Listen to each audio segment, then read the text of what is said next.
Flying on a plane in the 70s versus flying on an airplane today is a completely different social experiment. Back in the 70s, you were given a pack of smokes before you boarded the plane. Every boarding pass came with an order of beef tartare or orange roughy.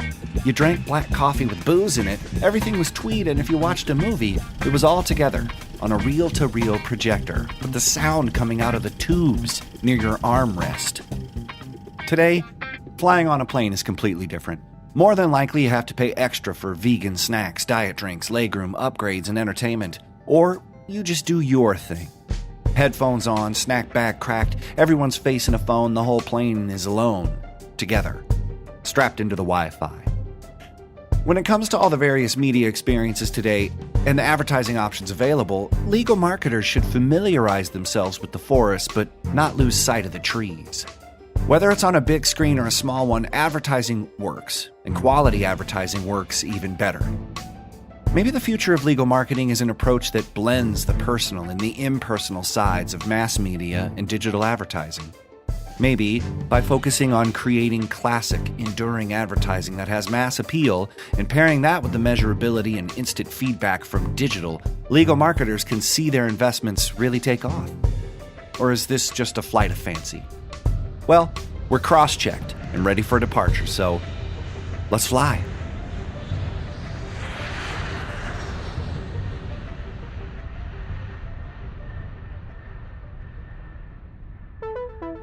Lawsome, the podcast for law firms. Powered by ConsultWebs. Welcome back to Lawsome, the only podcast that is 100% pedal-powered. We're here to inform, educate, and entertain the legal community with the latest in personal and professional development. I am Jake Sanders, and I have burned over 4,000 calories this morning powering this show. And with me, coasting along on the back of this tandem bike, is the lazy, good-for-nothing Paul Julius. Hey, Paul, how's the view from back there? Hey, man. Are you about ready to take a turn pedaling?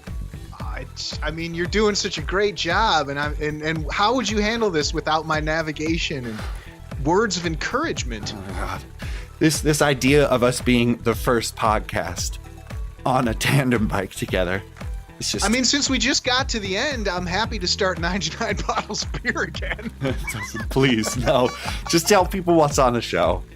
On the show, we dip into a recent Nielsen survey to discover how TV, digital, and social media is consumed, where it's most watched, and what this all means to law firms. Then we break it all down and build it back up as we talk about mass media versus digital advertising for lawyers with ConsultWeb's digital advertising advisor, Matt Smyers. Pull up a plate. It's the Hot Takes Buffet. Today's article is from Nielsen.com. It's entitled Time Flies. U.S. adults now spend nearly half a day interacting with media. And they don't mean half, they mean literally half of 24 hours. 11 hours is what it says. So nearly half. Math is hard. To break it apart, Nielsen does a whole bunch of like cross device measurement platform survey stuff, and they poll a whole bunch of people on how they use media, and it spreads across the demographics, it spreads across how they're using it. But this was amazing in regards to advertising, in regards to marketing, in regards to a recent webinar ConsultWebs did about TV and digital and how this ecosystem is working. I was amazed to see this because, duh, I am on my computer, I am on my phone, I watch the local news in the morning on my smart TV. All of that is reflected in these things. And to break it apart, to see the demographics is super fascinating. What was your favorite part about this article? There's some very eye-opening charts on here. Mm-hmm. Average time spent per adult 18 and over per day on video is interesting. Mm-hmm. Average time spent per adult 18 and over per day on social networking is interesting, particularly trending. But I think the one that really stuck out to me the most, Q1 of 2018 share of daily time spent by platform. Mm-hmm. And you pointed out a very fascinating thing about this. especially going across. It's broken into each age group: 18 to 34, 35, 49, 50, 64, 65 plus. Radio is still on there. That blows me away. Rocking it hard. Yeah. Yeah, but so the categories that they're looking at here is app web on a tablet, app web on a smartphone, internet on a computer, TV connected devices, which I guess are like game consoles, then radio, and then live and time shifted TV. Interestingly enough, and I thought this was kind of cool, that as you might expect, as the age goes up, the percentage of live and time shifted TV goes up. So that was kind of neat. And the opposite is true for app web on a smartphone consumption. It goes down as you get older. Right. So seems like kind of old habits die hard. Right. But it's an interesting mix. I don't know. What did you think? The most important stuff that I took away was the video is increasing, and it's increasing on the smartphones. And you need to start thinking of advertising from not just the end result, but actually the content, because video transfers across all of these things. Content needs to be spread across the different channels. And I think we prove that, and this proves that we are spending time with media, not just TV, not just radio, not just, I think we tend to get so siloed into the verticals and thinking that, well, they only do this or they only do that. But this goes to show it's such a broad mix, and to have a healthy awareness of it is really important. And like you pointed out, radio is consistent across age groups. Everybody is listening to the same amount of radio. So if you have an idea that you want to hit a broad spectrum, mass media wise, radio seems like the safest bet, but you wouldn't know that if you didn't have access to the information. And I think availing yourselves of the broader picture of how people consume media makes you a better advertiser and a marketer, but it makes you savvier too, because look at the way 65 plus people are using live TV. That's a shoe-in for people who are doing estate law, divorce stuff. That makes sense for you. But if you're serving millennials, that doesn't make sense. And the inverse is true for how you're serving them on the web, thinking that all of these boomers really want or are on smart devices like TV and stuff. No, the majority of those are the 18 to 34-year-olds. So you have to understand how people are using it, and then you can spend your marketing budget better. And I think it's just, this is good stuff. I love this stuff. You love it. I love it too. I love it. I'm all over. I'm wrapping myself in it right now. What we really need to look at is all these things that are saying eventually, people are going to be getting more video online, or people are going to be doing this. Things like Chromecast, Xfinity across devices, and disclaimer, I don't work for either of those companies, so I just kind of pulled those out of the air. But nice, it's happening now, and that's what I think we're trying to say here. What this article is showing you, that the idea that a video statement, a video presentation, a video thing that you have is only going to be consumed on one particular platform is now just false, because you can reach people on YouTube. And if you reach people on YouTube, they'll share it on social and they'll talk about it. You know what I mean? Like, there's lots of different ways where these things are just all crossing over, and it's not going to happen in the future. It's happening now. And now, for a Lawsome interview. Matt Smyers is a non-practicing attorney who brings more than 10 years of experience in the legal marketing industry to his role as digital advertising advisor at ConsultWebs. He earned his BA in political science from Juniata College and his JD from Widener University School of Law. His unique perspective as a lawyer, legal marketer, and business owner makes it easy for him to relate to the challenges clients face when it comes to the balance between practicing law and running a business. And his in-depth knowledge of advertising channels, mass media, and digital platforms make him the perfect victim to answer our questions today. Matt, sorry we got you involved with this. Thanks for coming on the show. Hey guys, long-time listener, first-time caller, big fan of the show. Glad to be on. The first thing we want to talk about is, obviously, this is about advertising for law firms. So TV, radio, YouTube, websites, sign twirling. Is there a binary choice for legal marketers between mass media versus digital? And is there a historical trend or confirmation bias at work here?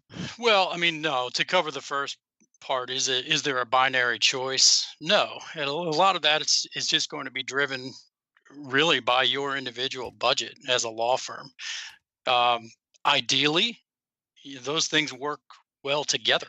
Mass media, traditional, digital, print, all of it. But not every firm has the budget to cover all of those bases. So, really it's a matter of finding out what's your budget, what do you think you can take on, and where do you think you're going to get the most immediate results? Talking about budget, talking about some of these things about results, it wasn't too long ago where the back cover of the Yellow Pages was the hottest thing going. Do people tend to lean back on what worked in the past, particularly when it comes to digital, and maybe don't understand that, when we talk about the future is coming, that the future is kind of now?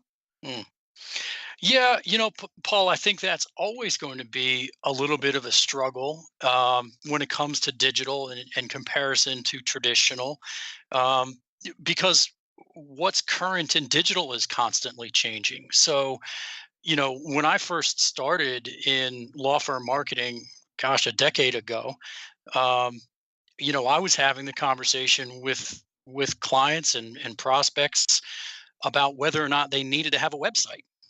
Right? I mean, that's only 10 years ago, guys. That's not that long ago. Still had a lot of lawyers I was talking to who refused to use email. And so we had things we had to overcome there in terms of, is digital the right choice at all? Do we even explore that? Right? And we've come, we're way past that at this point. But now it's a matter of, when it's the next sort of great thing in digital, and it's the next evolution of whatever digital strategy you might be talking about. We're still having those discussions because it's a matter of, well, prove it to me.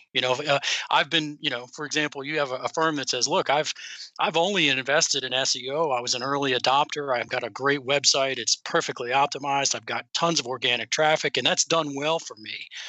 And you have a conversation with that client, and you say, have you considered using, pay-per-click, video, Facebook, any other platform that's available? And it is sort of a prove it to me type of environment, which, is exciting, but it's also challenging for us as marketing consultants.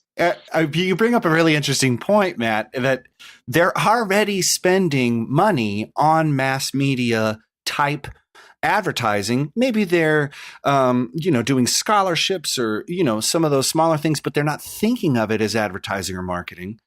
And then when you add some more, latest tech, it seems like a waste. But how can you tell me the return on the investment of a scholarship or a radio campaign or a TV campaign or a billboard that people drive by? Lawyers will happily invest those things if they have the budgets.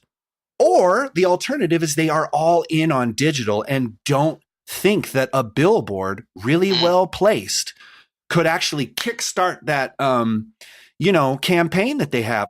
We've had experiences balancing portfolios with people who have billboards and great social media campaigns. Like, talk about a balanced advertising portfolio. Like, what does it look like? Sort of irregardless of the budget. Let's talk about a healthy, mid-sized market. Somebody who knows that they need to invest. Yeah, just what's that look like? Yeah, no, and you actually raised a great point there, Jake, when you talked about, a firm that was, maybe a younger firm that has historically only done digital, because there are actually, clients and businesses out there that have known nothing but that. And that bias goes both ways, right? They may have some bias towards traditional, and your traditional firms may have bias towards digital, and that's a conversation we have that actually goes both directions. But in Wow. terms of a balanced advertising portfolio, a mid-market um, type firm, and I don't want this to sound like a cop out answer, but market to market, it is going to vary. And just by example, I live in Richmond, Virginia, and we have so that's kind of your mid-sized market, right? A couple million people at most. And we've got a unique situation here wherein we have two 100-year plus personal injury firms of about the same size that dominate the market. So if you're in a market like that, and you know that it's going to take you a few $1 million a year to compete on television traditionally, the question becomes, well, where's there room for me? So my reason for sharing that is I think you're going to have to look at your market and recognize who are the players in your market for each medium. What are you up against? If you're thinking, hey, I think TV is the right way to go for me, I would encourage any firm, any in-house marketing person with a firm, consider all of these possibilities and rely on the vendors that provide these services. Now you're obviously going to be talking to salespeople within those organizations, but they can be a tremendous resource to you as well. Obviously, they want you to buy their service, their product, Yeah, but totally. right, but they have the data that you need. You need to know, what would my market share be if I were to invest a $500,000 a year in television, for example? They can give you answers to those questions, and you can take that approach one medium at a time, and then kind of lay out your game plan and figure out, okay, here's my budget, and here are my options and what it's going to take to really excel in any of these areas. And what I would discourage firms from doing is dipping their toe into everything, as opposed to doing a handful of things very well.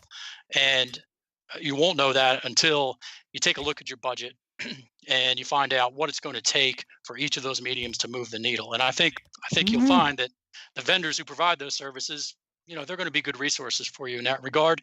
And then also, a tremendous resource that I know a lot of our firms take advantage of. Get yourself in with a group of like-minded legal marketers, firms of similar size. Organizations like Pilma do a fantastic job of bringing those folks together from around the country, so you're not dealing with a competitor, for example, and pick their brain. Find out what they do. What works for them. What is their budget? What are their expectations on return? All of those things. Mhm. So, and there's one thing I'd like to point out too here, and I think you've done a really good job of illustrating it, but I just want to kind of drop this little bit in here that, back when I was a little bit more involved in the dark arts of Google AdWords, it was very easy. And Jake, you and I worked on this. Matt, I think we've worked on some campaigns Mm. where clients who are investing in one thing have a much easier time, getting a lift in something else. So, for example, if you are running TV ads, getting into like display advertising makes it a little bit easier because you have that brand recognition. Mhm. You're not trying to prove to anybody that you are actually in the area and a lawyer. Like you've Mhm. already got that, and it's a little bit easier to build on it. So I just want to say, at least from my experience, and I'd be interested to hear what you guys think. Mm. That kind of once you get going on some of these things and start to build a little bit, and you have that message, it's a little easier to branch out and start to have that full market saturation, as opposed to being Right. like, well, I don't know how this is going to go in Facebook. Like it all kind of boosts each other. Yeah, for sure. And you're right, Paul. From a digital marketing standpoint, when we start looking at anything related to Google search, and you and I have seen this, the clients that have the more well recognized brands always outperform those that don't. And that can be discouraging for a relatively new firm that's just starting out, or maybe a firm that's historically just relied on, referrals, and hasn't done a lot of marketing or advertising per se, because they're trying to establish a presence with some brand recognition in a marketplace, and that can be daunting. And traditional media, where we're putting the message in front of as many eyeballs as we possibly can, has always been an excellent vehicle for doing that, whether it's print, billboard, radio, television, and now with the emergence of video online, through properties like YouTube and Facebook. um, you know that's the objective there, is get that message out there. Let people in the community know who you are, what you're all about, and get them familiar with your firm and your brand and your message, because it's challenging for personal injury firms where, it's difficult to capture people that are in market for your services because it's so random, right? There's not a particular time of the year where they're all out shopping for personal injury lawyers, right? Um, so you have to rely on that brand recognition, so that when they are in market and they are searching and they're doing the things that they're doing online, if your digital marketing agency is doing their job and putting your firm up there in those search results, you still have some degree of brand recognition that's going to probably put you over the edge when it comes to that individual's decision, whether they click on your search results or the firm that they've seen, out in the community, on television, on radio, even at community events or what have you. So, the more can you can spread the word, and get your firm out there, the better off you'll be. Which sounds obvious, but that's No. that can be a really difficult thing to accomplish, especially in markets where there's already well-established brands. Well, and because if all we have are the industry standards or markers that come from TV lawyers and the people that do billboards and the people that dominate the search engines, then who are we? What is our unique selling proposition? What value do we provide? And I think a lot of lawyers and law firms are sort of questioning that, because you have to go to market with a really firm idea. Yeah. And that really is the heart of marketing. And we can have the best advertising portfolios and, you could be out, but if you don't got a good message, and I think that's where a lot of hesitation comes from, like, well, I don't want to be a TV person, but I worked, hand in hand with a law firm that did amazing TV, radio buys, wide reaching, and it came back 60-fold, on the phones, because we were tracking the intake. I said, what made you call us today? Well, I see your face on TV. And one of the things was, I just trust his face.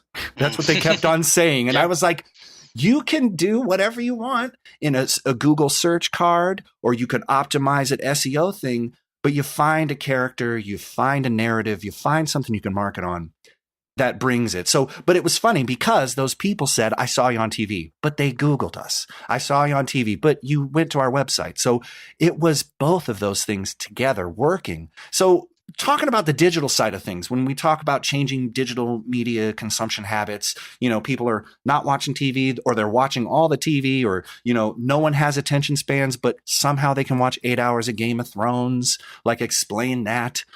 Why does focusing on media consumption habits and how they change, why does that matter for lawyers and law firms, and what's going on today?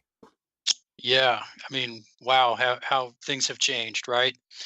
Just kind of going back to my previous point about, in my early days, convincing law firms that they should have a website. And again, right, for context, that was 10 years ago.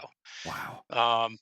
And, I think what's been fascinating to observe over the last 2 to 3 years, in my opinion, is that things like online video were being looked at 4, 5, 6 years ago, really since I've been involved in digital marketing for law firms.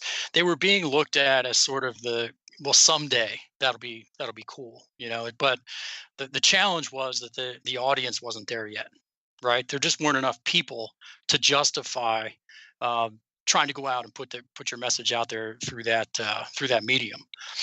And I think the other thought process or common belief at the time was that that's more, we'll worry about that when my kids become old enough to buy our services, when they become our prospective clients.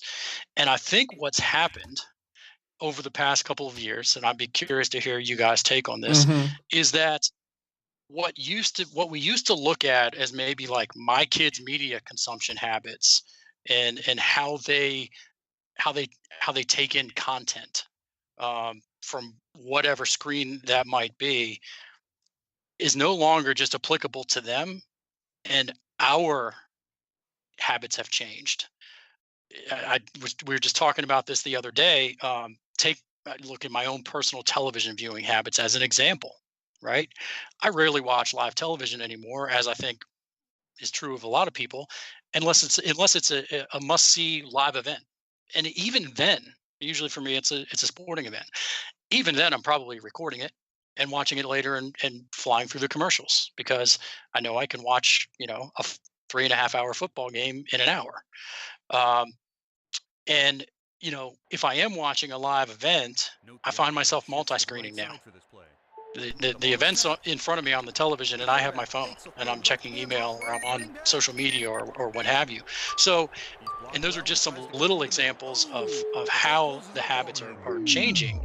But I think what has created this sense of urgency around things like online video is that it's no longer something we're looking at 5-10 years down the road, because it started to impact, and in our case, the decision makers within law firms, because they're observing their own behaviors and saying, "Oh yeah, I can see where TV might be tough." And we need to start looking at this now, because they're personally spending more time on their mobile device and using Netflix and watching videos on YouTube. And I think it's now starting to sink in with our client base that this is now, and we need to get out in front of this. Well, and I think something too is that people don't even realize how now happened, because it happened right under your feet, while you were standing there. But think about it. Jake and I, we were talking about this yesterday. How often, like my parents are boomers. I'm Generation X. But if we're sitting there, they're talking about hey, did you see what Jimmy Fallon said the other night on such and such? No. Oh, okay. Well, here, let me pull it up on YouTube. You just use YouTube. You know what I mean? That's 2 generations right there. There's a reason it's the number 2 search engine.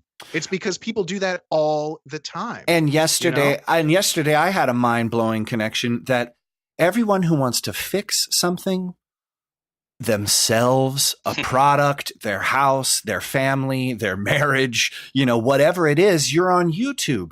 You're deep into videos. You want to find music, that one song from your childhood. You're in it. You're there. You're deep. Oh yeah. And I think as a marketer, we have to be careful, because just what you said, Matt, it's like, don't see yourselves in, like, your customers might not necessarily share the same media consumption habits as you.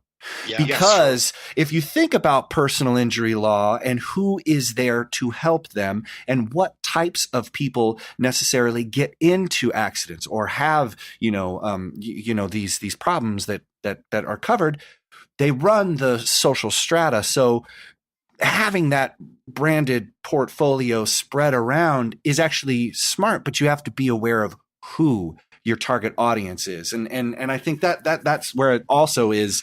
You have to see yourself in all these things, but then you also have to make sure your targeting and measurement and all that stuff is there. And that's what I think digital brings, a little bit of accountability where mass media couldn't. So there's a bit of that sandwich there. Yeah, for sure. And Paul, just to kind of reiterate your point there about the different generations. Oh yeah. And the fact that this is no longer just applies to 18 and under. Yeah. Right. Baby boomers is the largest is the fastest growing segment on YouTube. That's it. I mean, just looking at what the stuff my mom forwards me, I tell you, I have no problem believing that. Yeah. And it's one other thing too. I just want to add on that to what Jake was saying, and Matt, I think you said it well earlier too. Keep in mind what people are doing here. It's not the same approach as trying to blanket, a Nielsen DMA region with a branded thing. People are going on YouTube looking for something. So you might have more success, for example, with a law firm. You do want to have that branded side, but you also have these opportunities for people who are looking to get stuff done. Should I take on the insurance company by myself? Should I answer these kind of questions? Well, here you have a way to answer that search in a much more visual way. Yeah. You know? Yeah, no, and you're right. How to, Yeah. as Jake mentioned earlier, how to is the largest search term on YouTube, right? That is the most frequent way people are using YouTube. How to, and you just gave two great examples that are relevant to law firms, and that's, that's just barely scratching the surface as to what you can do in terms of providing specific content, relevant content to somebody who's looking for legal help. And I think the use of YouTube, and obviously Google's use has been ubiquitous to this point, but the use of YouTube for answers to questions like that is only going to increase. People will want to see, if they know they have the option of getting an answer from someone that is a real person. I mean, it may not be in real time, but at least they have the visual. You can make that connection. They're going to turn to that, because now their search result is twofold. They're getting an answer, hopefully, to their question, but they're also, in a way, already starting to interview potential attorneys. Sure. Yeah. They can spend 3-4 minutes with you on your video, getting to know who you are and to get a feel for you and your firm without ever having to pick up the phone. And I think we're going to see more and more of that. Yeah. And that sets up perfectly the next kind of question / conundrum that we run into a lot. How do we attribute this? So given that example, someone, how do I talk to the police after an accident or something like that? They watch this video, maybe they get your name, then they go and Google your firm's name on the search engine, and they see your result in Google My Business and call you from there. So now you've got three different ways, three different steps this client has taken. Attribution is difficult, and it always has been. I don't think this is something that anybody who's been involved in TV advertising, Yellow Book or anything, Yellow Pages, anything like that, is unfamiliar with.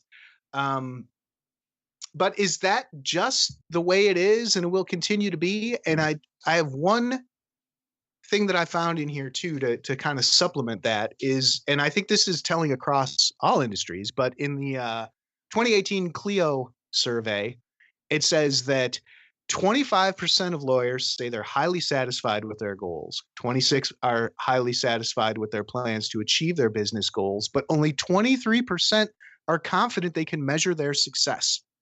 So this isn't just relating to advertising. I mean, I think there's probably a larger thing here, and I don't want to get into it, but when we're talking about digital, when we're talking about YouTube, Facebook, I know Facebook has had some issues about cooking their metrics. How do you approach this? And Matt, this is a little bit of a loaded question, because I know you and I have talked about this, but with regards to YouTube and online stuff, I mean, these videos, are we anywhere better than we were on TV as far as measurement goes? Short answer to that question is yes. But there are still challenges, and I'm speaking really specifically to video campaigns. So let me just start by saying, how do we measure it? Is it possible? The scenario that you gave, where a visitor watches video, then maybe later goes to the site or searches the firm, and we follow them all the way through to a conversion on the website by a call from a call tracking system, or from a form fill or a live chat, whatever it might be. Is that possible? Yes. Is it easy to execute? No. We're in this constant game of cat and mouse as digital marketers, in our never-ending quest for the ultimate attribution path, against essentially the browsing and viewing preferences of most of the world. in that they Mhm. don't want to see ads, right? They don't want to see ads and they don't want to feel as though they're being tracked. Um, Right. so the use of blockers, advertising blockers, cookie blocking technology continues to evolve. Yet there's this constant struggle from the browser companies and massive platforms like Google and Facebook to try to find ways to make it easier for us to advertise. So it's this Mhm. constant struggle in that regard. Um, so I will say this, specific to video. Yes, we can track those things all the way through. There are a lot of hurdles to overcome in order for that data to make it that far. And the chances of you accurately gauging all of those conversions from a video to ultimately to a case sign up is very low, even in this world of cookies and digital technology that allows us to do so, and kind of this big brother approach that everybody talks about. You're still not likely to capture all of that data accurately. So where does that leave you in terms of measuring the success of these campaigns? And I think what you were saying is, are we kind of back to, you know, what some people would look at traditional sort of old school ways? Well, if it makes the phone ring, it must be working. And in some ways, yes, when it comes to video. Now, please keep in mind, I'm not talking about PPC or any of your organic search efforts or anything like that. This is just strictly when it comes to the video. Mhm. Um, what I would suggest to marketers who are interested in pursuing this is get a really good handle on your intake and lead and case sign up tracking. One of the frustrations we have sometimes with with clients is, we say, hey, we know we've sent you all these leads, more phone calls, more form fills, what have you, but we don't get good case sign up data back. That's where you, as firms, as businesses, have the ability to help your marketing teams by accurately tracking that. Work with your marketing people on the front end. Take the time to set up a system where you're tracking the source of the lead to the extent that you can. Now, I realize people may see a video, they then may see you on TV in multiple places, and then ultimately call, and firms are saying, well, who gets credit for that attribution? Well, the idea is if they're all working well together, it really shouldn't matter. Uh, because if you're tracking it as to the best that you possibly can, and I realize there's going to be people will call in, and if your intake people are good at their job, they're going to say, "Can you tell us how you heard about us?" I don't personally rely heavily on that feedback because I've listened to those calls for firms that have never run a television commercial, and I've heard responses, "Oh, I saw you on TV." Oh, no, you didn't. 'Cause we've never run a television commercial, so I don't rely on that too heavily. uh, what I would say is understand your marketing mix very well from the time you're getting ready to start the campaign. Know your baselines. Know how many phone calls you get per month, and don't just look 1 month to the next. Look back. Give it a good 6-month view or longer if you can. And then when you start that initiative, and a group like ours, we're going to put those tags and those things in place to try to track those conversions as best we can. We're going to use customized phone numbers when we can, but get those systems set up so that even with all the metrics and things that an agency like ours can provide you, you will still have a good understanding, a baseline understanding of, did we get more phone calls? Did we get more leads? And even if the lead source is unknown, okay, you have to kind of, Paul, what you and I talked about the other day, it becomes a matter of, deductive reasoning. If you knew you on average you had 100 leads a month, you ran this campaign for 2 months, and your calls spiked inexplicably 30 calls per month for a 2-month period, and you signed 4 or 5 more cases that month, Mhm. but a lot of those leads are marked unknown, and that was the video campaign was the only other strategy that you added to your mix. I think it stands to reason that that video campaign had an impact on your overall performance. So as simple as that sounds, it surprisingly can be difficult to execute for some of our clients.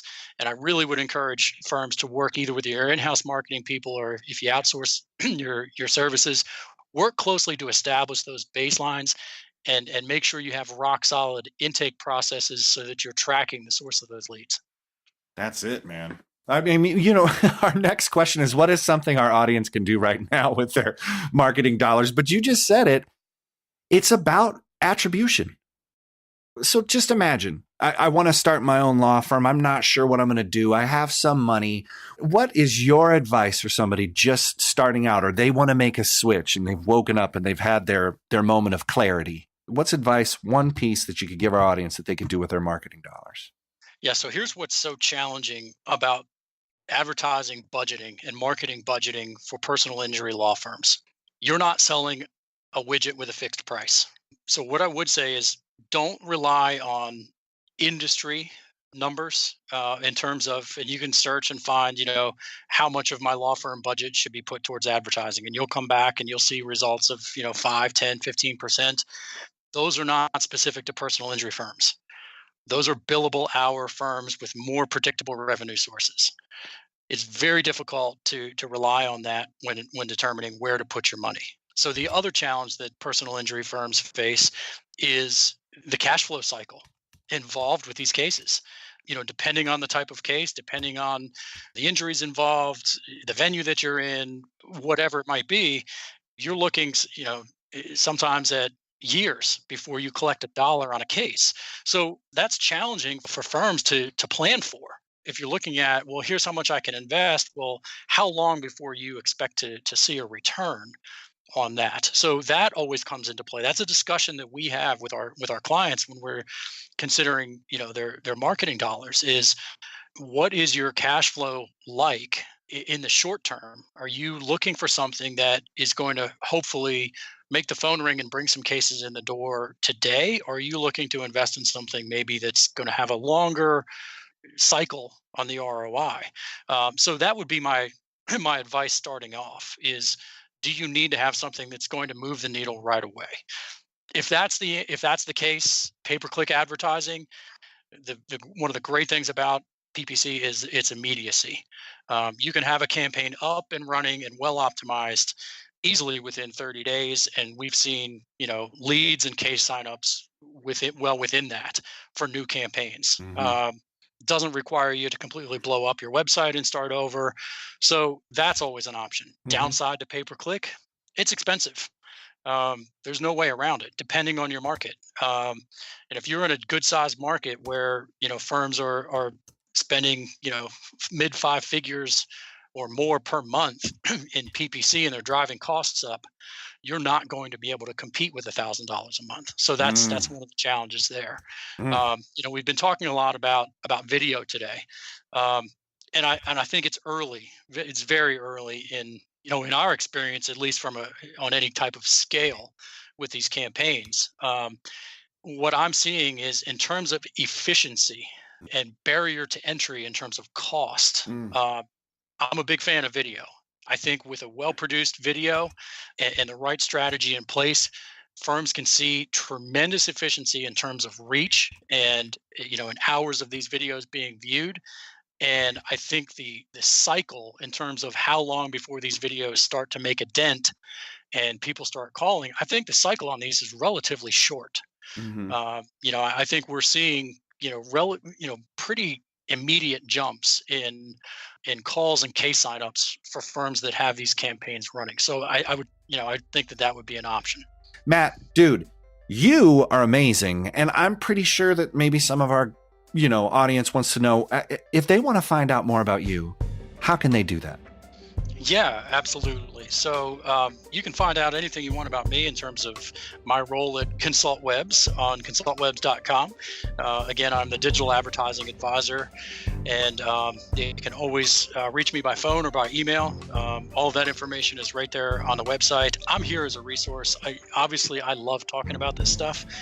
So I welcome anybody to reach out. If you just want to pick my brain, we are definitely a low pressure, no obligation type of group, because I think we're all passionate about what we do, and we love serving firms in this capacity. So I would invite anybody who has any questions, or if you disagree with anything that I've said, please, questions, comments, insults, please reach out. Let me know. I'd be happy to talk to you about it.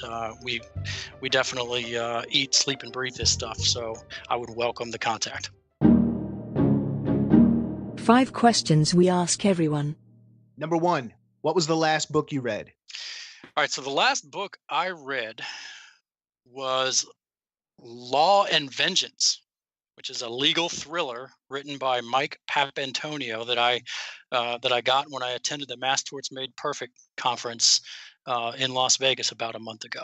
Awesome. And that's an awesome title. All right. Number 2, what is your favorite place? My favorite place is Jackson Hole, Wyoming. Number 3, what sites, blogs, newsletters, or podcasts do you regularly check in with? Yeah, I mean, aside from Lawsome, obviously, Thank you. of course. I spend a lot of time just really kind of bouncing around. I try not to spend all of my time on, sites related just to legal digital marketing. I do jump around because I think a lot of the trends that you see in digital advertising across the board do hold up when it comes to legal. So I'm gonna have to, I'm gonna kind of bail on that in terms of giving you specifics. I jump around. All right. Number 4, if you were stranded on a desert island and could only pick one condiment to take with you, what would it be? Ooh. I'm gonna have to go with salsa. First answer of salsa, and I love it. Count it. That's fantastic. First answer of salsa? Yeah, we've had some weird ones too, man. But A lot of that's people so bring hearty. booze. Second Isn't it? world, it's a meal. Yeah. It's a whole thing. I like that. Salsa the meal. All right, we made it to the end. Number 5. After a long day or a long week at work, how do you relax and unwind? I've got 3 children that are heavily involved in sports, and I've been fortunate enough to coach one of them in baseball for a number of years. And since I'm getting too old to play some of these things, I really enjoy coaching and working with those kids. Nice. It's better. I thought you were going to be like, well, I crack open a jar of salsa and kick back with some Netflix. Just put a beer koozie around some salsa and just downing it. Matt Savage. I'm going to do that. That sounds like a dare. It's a new YouTube campaign. That's right. For show notes, links, and info, go to thelawsomepodcast.com or follow us on Twitter or Facebook. Be sure to leave us a review and rating in iTunes or wherever you find the you listen to. Until next week, stay lawsome.